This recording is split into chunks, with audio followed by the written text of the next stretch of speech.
Assalamualaikum warahmatullahi wabarakatuh. Bismillahirrahmanirrahim. Alhamdulillahirabbil alamin wal aqibatu lil muttaqin wala udwana illa 'alal zalimin. Asyhadu an la ilaha illallah wahdahu la syarikalah wa asyhadu anna Muhammadan abduhu wa rasuluhu sallallahu alaihi wasallam wa ala alihi wa ashabihi ajmain, amma ba'd.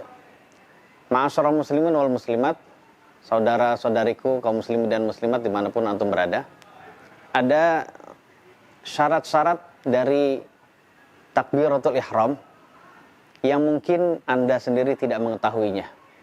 Padahal ini adalah termasuk hal-hal yang penting yang harus dilakukan oleh orang yang sholat saat dia membaca takbiratul ihram. Dan kalau ini tidak terpenuhi, dikhawatirkan sholat yang kita lakukan tidak sah dikarenakan takbiratul ihramnya saja tidak sah, jemaah sekalian. Yang pertama, syarat dari takbiratul ihram yang harus kita ketahui adalah bahwasanya takbiratul ihram di dalam sholat atau dimulai ketika awal sholat itu harus kita ucapkan dalam bentuk bahasa Arab, ya, yaitu dengan ucapan Allahu Akbar. Jadi ini adalah kewajiban.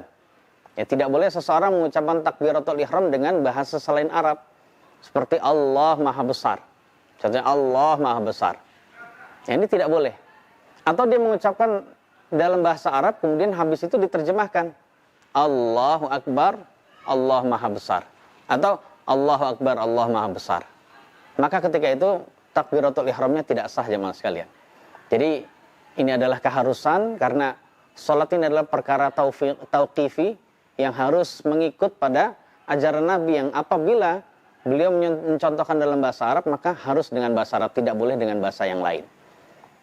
Itu syarat yang pertama, jemaah sekalian.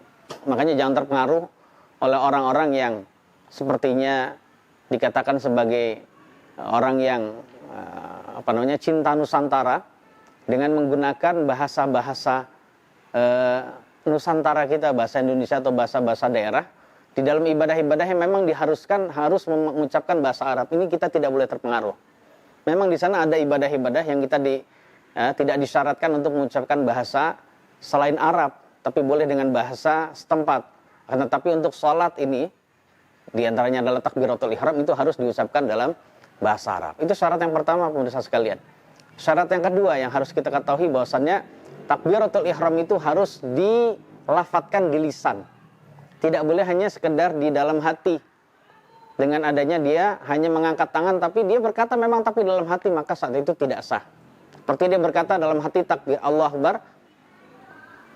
Nah, jadi dalam hati Allah Akbar dia mengangkat tangan tapi dia tidak ucapkan di lisan dia, maka saat itu tidak sah. Jadi dia berkewajiban untuk menggerakkan lisannya. Ya. Karena ini adalah kesepakatan para ulama. Zikir apapun, ya, baik zikir yang hukumnya wajib maupun yang sunnah, maupun zikir di dalam sholat maupun di luar sholat, itu semua ulama sepakat hanya akan terbilang sah dan dianggap dan serta diakui apabila diucapkan di lisan. Ya, tidak hanya cukup di hati saja. Itu syarat yang kedua, pemirsa sekalian.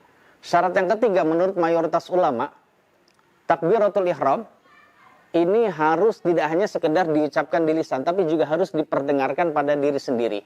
Ya, jadi ketika seseorang sudah menggerakkan dua bibirnya, lidah dan juga kedua bibirnya untuk mengucapkan takbiratul ihram, namun ternyata dia tidak memperdengarkan pada dirinya dengan dia berkata, nah itu contohnya, maka saat itu tidak sah tetap. Nah menurut mayoritas ulama dia harus memperdengarkan pada diri sendiri dengan berkata, ya mungkin Allahu Akbar. Walaupun orang sebelahnya, makmum sebelahnya tidak mendengar, tapi dia bisa mendengarkannya, maka itu sudah sah. Ya dengan syarat dia masih sehat pendengarannya, masih normal pendengarannya, dan juga tidak ada kebisingan yang seandainya itu dia mengucapkan ada sedikit suara, maka saat itu dia mendengarnya. Dan intinya syarat yang kedua adalah dia harus memperdengarkan takbiratul ihram itu kepada dirinya sendiri. Jadi harus dengar, ya. Walaupun sebelahnya kanan kirinya tidak mendengar, tapi dia mendengar, maka saat itu sudah menetapi kewajibannya. Syarat yang keempat, jamaah sekalian, yang harus kita ketahui bersama adalah takbiratul ihram itu harus dilakukan dalam keadaan berdiri sempurna. Jadi jamaah sekalian, kalau disebut takbiratul ihram itu maknanya adalah ucapan mulai dari Allah sampai Akbar, sampai kita selesai mengucapkan huruf ra di akhirnya. Jadi yang disebut takbiratul ihram Allahu Akbar itu harus kita ucapkan dalam keadaan berdiri tegak.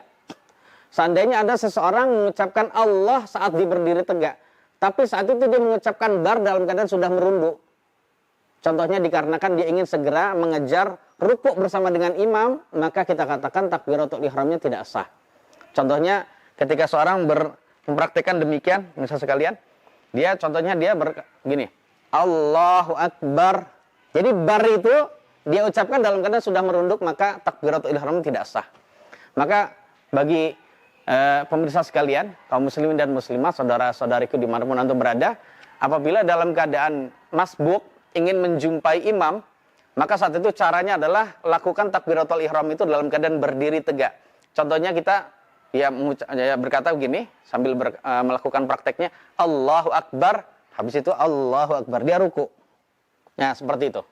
Jadi dia tidak boleh Allahu Akbar dalam rangka untuk segera menjumpai ruku bersama dengan imam.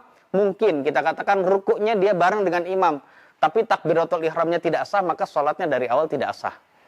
Walaupun dia Allahu Akbar, Allahu Akbar. Nah, ketika sudah seperti ini, dia sudah sah. Walaupun saat itu dia tidak menjumpai rukuk bersama dengan imam, sholatnya dia dari awal sah, walaupun dia tinggalan tidak mengapa. Jadi lebih baik dia tertinggal rakaat dibandingkan dia dari awal tidak sah. Jadi ini harus diketahui jamaah sekalian bahwasannya harus diucapkan dalam keadaan berdiri tegak. Ya, seperti itu. Kemudian syarat yang terakhir jamaah sekalian, bahwasannya syarat yang kelima dari takbiratul ihram adalah takbiratul ihram itu tidak boleh diucapkan dan mengandung kekeliruan yang merubah makna.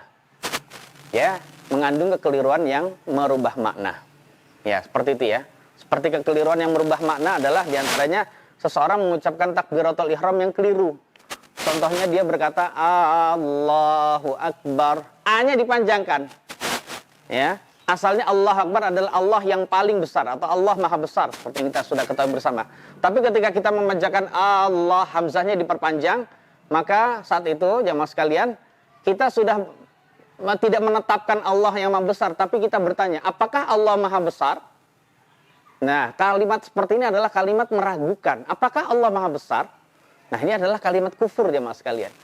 Begitu juga ketika kita mengucapkan takbiratul ihram memanjangkan atau membaca huruf ba secara mat panjang, yaitu dengan berkata Allahu Akbar. Nah, berarti saat itu maknanya adalah bukan Allah Maha Besar, tapi maknanya adalah Allah itu gendang-gendang. Gendang jamaah sekalian, seperti itu alat musik yang dipukul itu ya. Berarti ini adalah termasuk kalimat kufur jamaah sekalian. Kalimat kufur yang bisa membuat seseorang keluar dari Islam. Tapi kita bukan berarti kita katakan yang mengucapkan begitu langsung keluar murtad dari Islam, tidak demikian. Artinya adalah kalimat kufur yang berbahaya ya. Seperti itu. Kalau seperti itu berarti sudah merubah makna dan saat itu salatnya tidak sah. Karena takbiratul ihramnya juga tidak sah. Ya, seperti itu jamaah sekalian. Begitu juga ketika seseorang salah di dalam mengucapkan huruf dalam takbiratul ihram. Harusnya dia berkata Allahu Akbar. Tapi dia berkata Allahu Akbar, Akbar. Berarti dia telah mengganti huruf kaf dengan qaf. Maka ini juga termasuk tidak sah. Jadi bukan Allahu Akbar lagi seperti kalimat yang dikehendaki oleh Allah dan Rasulnya, tapi kalimat yang lain jemaah sekalian. Wallahu a'lam bishawab.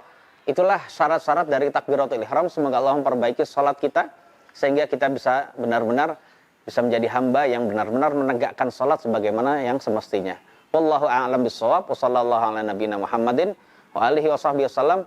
Alhamdulillahirabbil alamin. Wassalamualaikum warahmatullahi wabarakatuh.